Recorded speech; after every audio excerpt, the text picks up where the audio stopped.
few years, and keen to be able to share some key takeaways that we've had over the last few years. But before we do, I thought I'd share how I know Bryce Holdaway and how I met Bryce.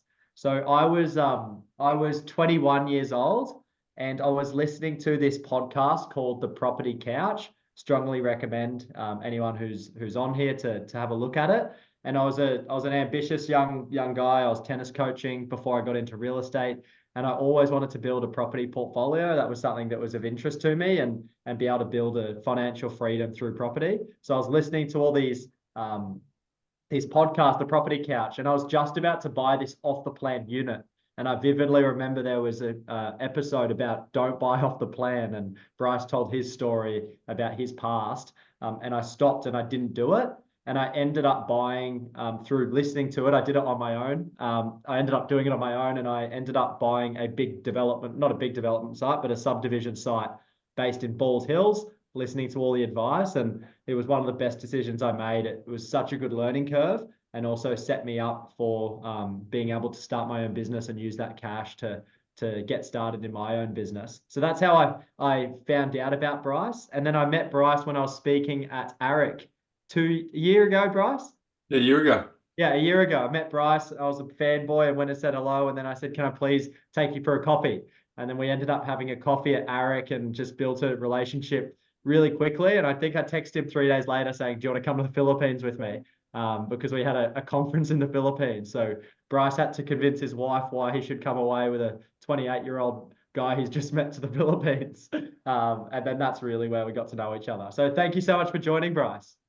Yeah, thanks for having me, mate. And I think I didn't actually know that story to that level of detail. I knew that there was an influence around the Property Couch for your first purchase, but I didn't realise to that granular level. I'm doing a talk in Perth next week to probably about 120 property investors, and I actually I've dug up my very first investment property that I purchased back in 1999, and I've gone through and I've had a look at all the sales history, and I paid $199,940 for this 3-bedroom apartment in Perth that sold. The last time it sold was in 2020 for about $335,000. So over that journey, it grew about 2.7% per annum, which wasn't amazing. So I guess I've lived and breathed the type of property that you shouldn't buy, and I've obviously bought some that you should buy along the journey. But one of the reasons I'm excited to have a chat today is because you've built an attraction business.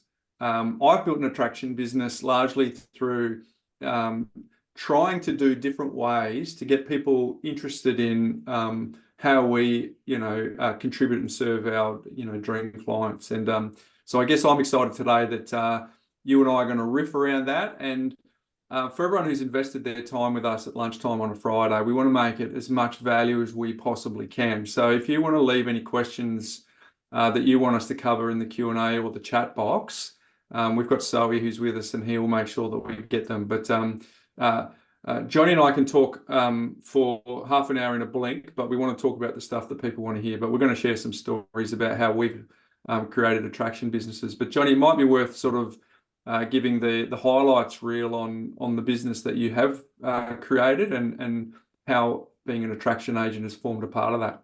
Yeah, absolutely. And I think it's quite interesting, me building the business that I've built, and Bryce, you building a business of circa 100 staff in completely, similar, in the same industry, but completely different lanes, and both adopting similar universal laws of business.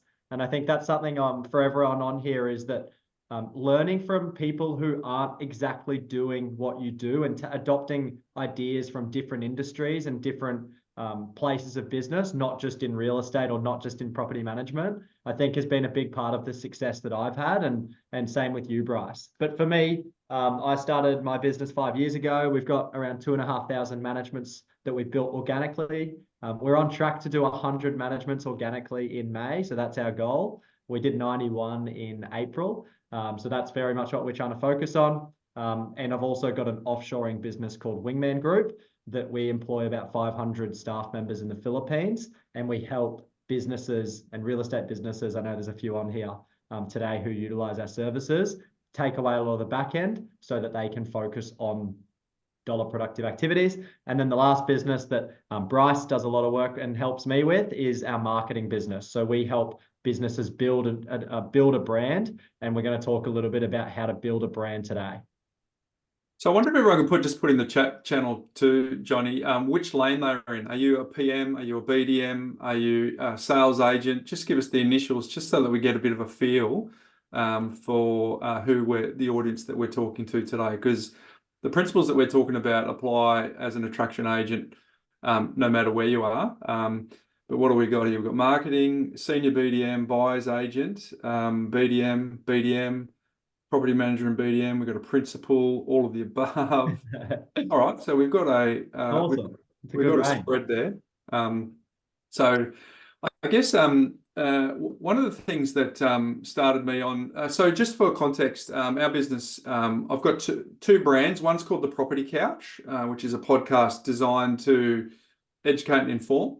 And then our back-end business is called Empower Wealth, which sort of serves that base. And one of the things that my very first business that I was involved in, Johnny, was when I was in Perth. It was back in 1998. And it was basically, back then I had to, what I did is I had to build out a list of people that I would snail mail to.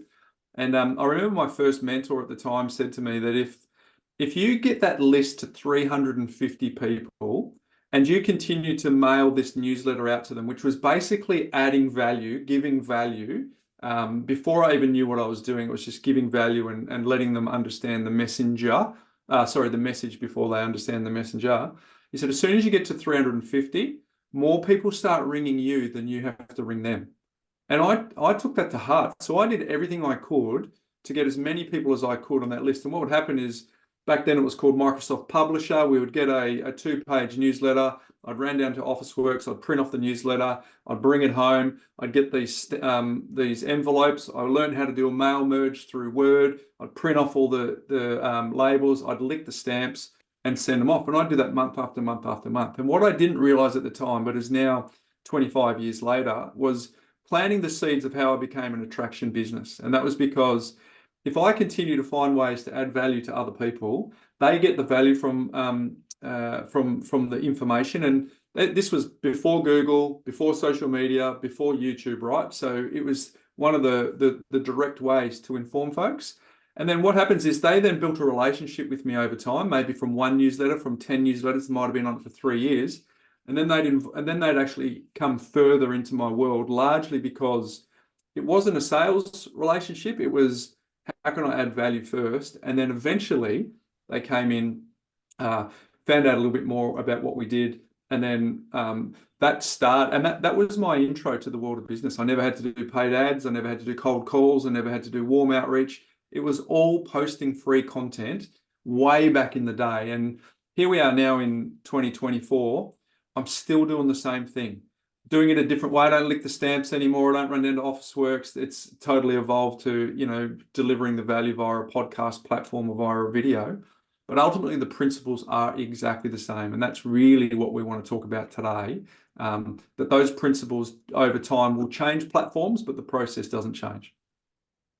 Yeah, and when I got to spend some time with Bryce in the Philippines, it was a really uncomfortable feeling around this marketing space because when I first started the business, I was really conscious. I didn't want to be that cheesy real estate agent that got in front of his phone and was like, I just leased this property. I was like, that's not me. I don't want to be that guy. And I didn't want to be in front of the camera. My social media was always on private. My Instagram still is on private. So I was very much not wanting to do that. And I went the other way. I was like, I'm just going to build amazing relationships. So when I first started, all I was doing is meeting people and building strong relationships and trying to provide an amazing service and then praying that we'd start getting business. And I always say, I just ran as fast as I could and I was sprinting and I was just praying I was running in the right direction. So a different approach, but the biggest thing, and Bryce, we talk about breaking those limiting beliefs. The biggest change in my business career was when I just went, I'm going to start working on this marketing thing. And it was just after the Philippines when we started chatting. And my business grew quickly, but it's just gone to a whole new level of growth since starting to build that brand. And the best thing that you taught me is it's actually not even about me. Like, I don't even have to brand myself. You can, and especially in my real estate business, is talking about getting our clients to talk about us and getting them on camera to actually talk about us. That was something that felt comfortable to me, and it was in light of what I wanted to do. It wasn't about me. It was like, how can I get my clients sharing their story? Would love to hear a little bit about how your philosophy on that, Bryce, and a few of the things you taught me on that. Yeah, so Johnny, you're into fitness. So imagine that you've gone and engaged a personal trainer, right? And that personal trainer is ripped, buffed, cut, everything, right? Just by looking at that trainer, you know that they know what they're talking about. But behind them, as the line of people that they've actually helped get there, is zero, right? Versus the next person who is fit, clearly knows what they're doing, but nowhere near as buffed and cut as the other person. But behind them is a line of 100 people who actually look the same. So not only was this person able to get themselves a result, they were actually able to get the people who were lining up behind them to get a result.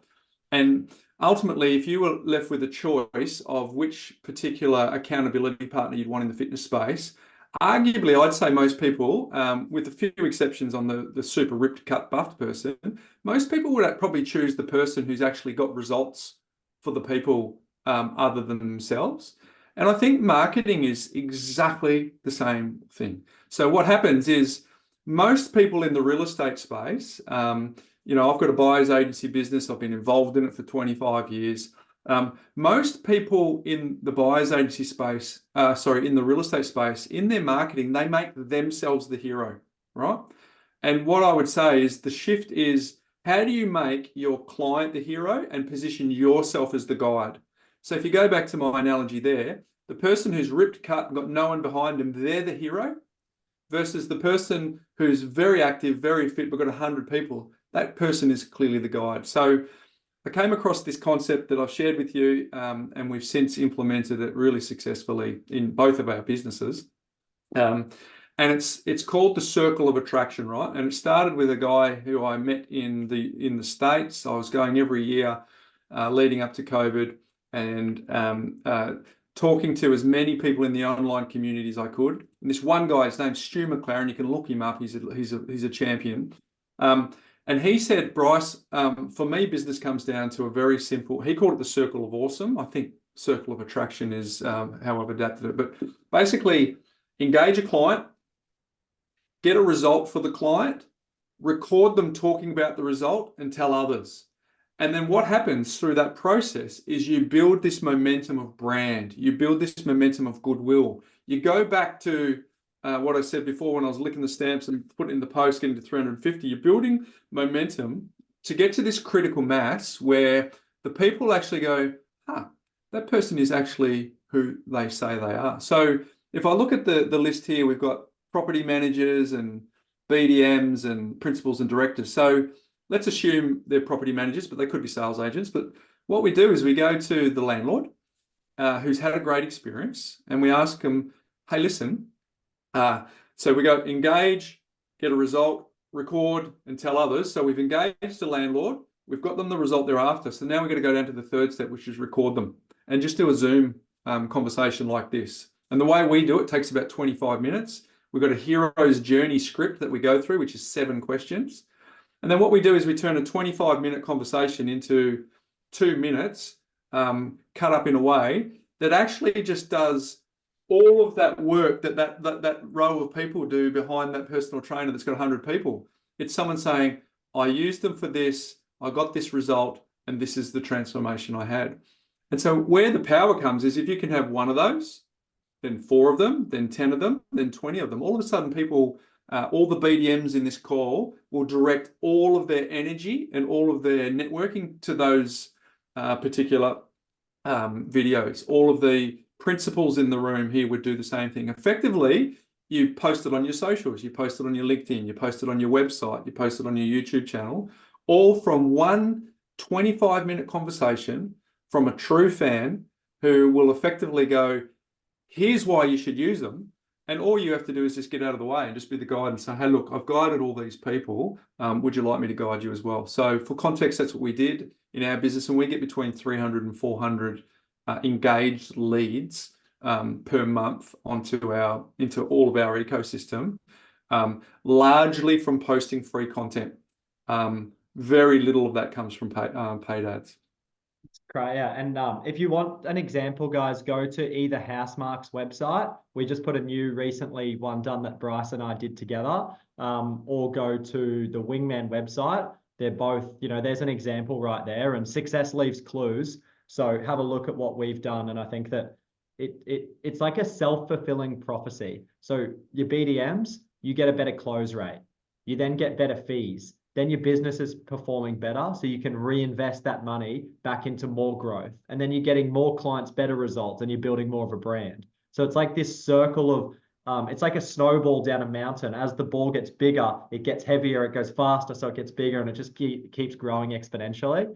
So if you asked me about this 18 months ago, I would say marketing's a waste of money. I was like, nah, don't do it. Just go meet referral partners and build a really good network. From doing this, I think that combination of doing them together has been something that has been amazing for me, and appreciate that time in the Philippines, Bryce. Well, me too. It was wonderful. But I guess for everyone on this call, if you get word of mouth dialed in, you don't need a marketing department.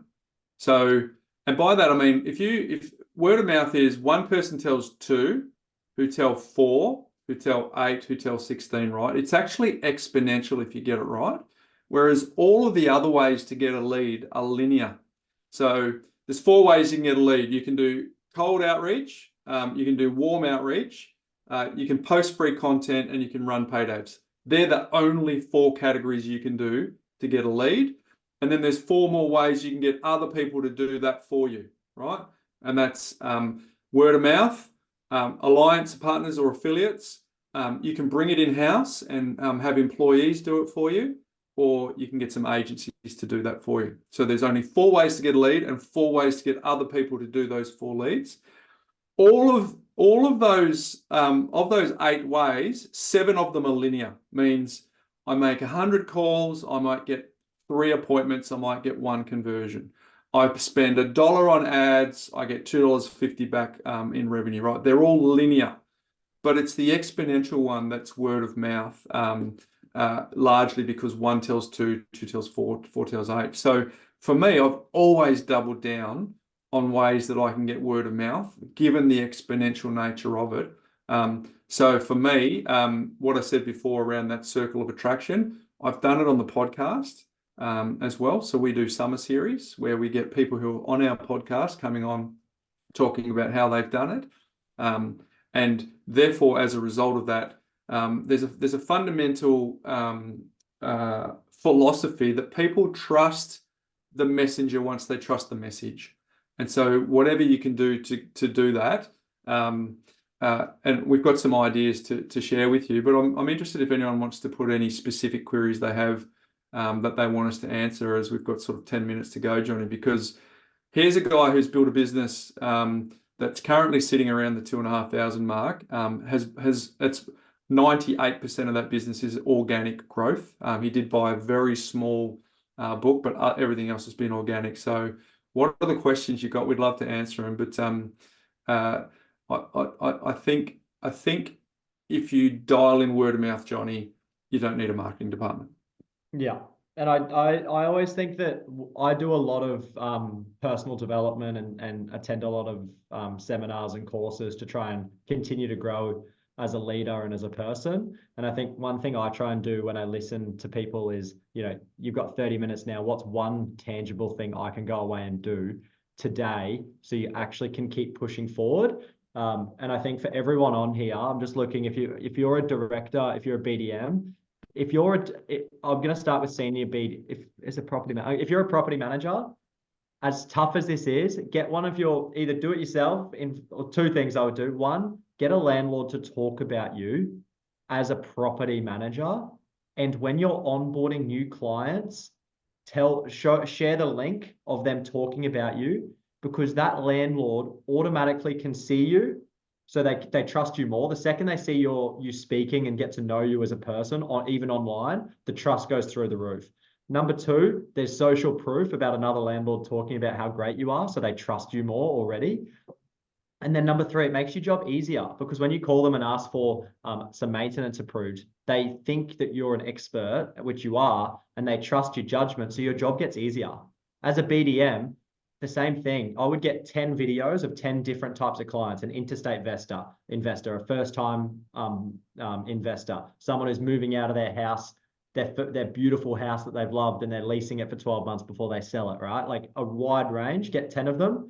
Every single time you go into a house, when you leave the house, send them a text message with the video of the most similar person to them and say, here's a client, reminded me of you. We helped them recently. Have a look at their experience. You'll never have a fee objection. In my business, our average rent across our 2,500 properties is $700, and our management fee is 7% plus GST across our book. So we use that strategy, and it's worked really well. And for principals, same thing. I think that some of the things that we do in our business is, and we've seen some of the clients we work with, is as a business, you can start, if you're trying to push your rentals, we're a property management business that does sales. So if we don't do sales, but in our business, so we can say we're specialists in property management. But if you're a business trying to grow your rent roll, instead of being a sales business that does property management, I think you can flip it and say we're actually a property management business at heart, but we do sales to support our sales team. And getting that on camera and talking about that and getting your clients to talk about that creates so much social proof. Yeah, we might get Zoe to put in the chat channel the link to Lexi's video as well, Zoe, just so people can see that. But we think that the ability to get third-party edification for what you're doing is something that makes it easier to onboard, building brand, building enterprise value, but also building goodwill. Johnny, there's a question in the chat that said, would you advise to get a remote assistant for someone who's starting from scratch, and what roles would you start with? I would suggest to get some runs on the board first. I got my first Philippine staff member when I had 60 managements. So I don't like telling anyone what to do unless I can do it myself. And I don't like, you got to walk the talk. So I would never talk about marketing unless I was doing it myself, which I'm doing now. So I think that I would suggest getting some runs on the board, get to 30, 40 managements, build some momentum, and then look to employ someone. What advice would you give to someone who's just started out as a BDM, Johnny, and is new to real estate, and they're training under a senior BDM? Very exciting. Good question. I would do three things. One, I would get a video. I'd help a client and follow that circle of attraction that Bryce said. Two, I'd make 20 connects a day with current landlords who have investment properties who you can build a pipeline with. So they're with another agent or they're managing it themselves and you're building trust with them. And number three, I would have 3 face-to-face meetings a day with affiliate partners who can potentially help you grow. What's an affiliate partner? An accountant, a financial planner, the president of the golf club, the local butcher. I would be having 3 face-to-face meetings, 20 calls, and building your brand through getting people talking about you. Do that for 12 months, 5 days a week. I promise you cannot fail. And I can tell everyone, Johnny's actually not talking about a theory there. It's something that he does within his own business, and that's why they're on track for 100 new managements this month. And I can tell you objectively, they did do 91 last month. What other questions do you have, folks, as we sort of pivot to home? We're more than happy to take a couple more if you've got them. But I guess one of the things I reckon would be helpful for people to understand, Johnny, is a lot of people ask you some tactics. Well, I think we need to finish that question. A lot of people ask the tactics on how they can actually take their property management business to another level. But I think that there's a foundational conversation that needs to be had around org structure and the way that you set up your team so that you don't hit these glass ceilings. Can you briefly talk to that? Because I know you go into that in a lot of depth in your masterclass, but it'd be worth sort of touching on just briefly here. Yep, absolutely. And just that's probably a good opportunity while everyone's on here as well, is that we run a masterclass that starts in 2 weeks. It's a 4 week series, so it's 1 hour a week, fully recorded for 4 weeks. The whole idea of it is this industry's given me so much and supported me, and so many people have helped me. So I want to be able to give back, and I really enjoy being able to share what to do, but also all the things I've learned what not to do. Bryce joins us for one of them as well. So he talks about marketing, and we really deep dive into growth, into mindset, into systems and structures, and all these questions that are on here now. We will be answering all of them. So feel free to join. If you've got any questions, Soham is your man. He runs it. And I'm on every, I actually run the sessions, and Soham does the slides. So would absolutely love you to join. Then the other part of the marketing as well is Bryce and I actually help businesses build out. So we actually have built a business where we help people like yourselves do those videos and put them on your website. So if you like that video style that we've done in Wingman and Housemark, and you're looking to potentially get some of those on your home pages or want to use that, please feel free to reach out to Soham, and he can point you in the right direction as well. To answer the question around structure, I think I might park that one, Bryce, and we can talk about that one in the masterclass, because we're running out of time and we've got a few other questions. But I think that if I answered it in 20 seconds, it is to remove the non-dollar productive activities from your key people. And how do you do that? You have to build systems, processes, and structure, and free up your senior people in your business, your senior PMs, your BDMs, your principals. You guys should be focusing on building relationships, talking to potential landlords, and talking to affiliate partners, and building a brand. If you're not doing those 4 things, I think that it should be delegated to people, I believe, in the Philippines through the Wingman Group, but through people who are at a lower dollar value. Yeah, and I think that was a good answer, Johnny, for 20 seconds, but it is fundamentally the number one thing that you've got to do in my mind, because I've been involved with property management businesses now for the last 25 years, and those glass ceilings, if anyone on this call wants to know how to get past the glass ceiling, there is a way to do it. It requires you to deconstruct how you've got your business set up, and make some optimizations and tweaks, but it's certainly worth it. Hey, my question here is, how far into Empower Wealth's journey did you add a property management division, and what were the biggest challenges? I can answer the challenges question very quickly. I had 0 challenges because we never did property management. We are buying all over the country. We buy in Brisbane, Gold Coast, Sunshine Coast, Newcastle, Sydney, Melbourne, Geelong, Adelaide, Perth.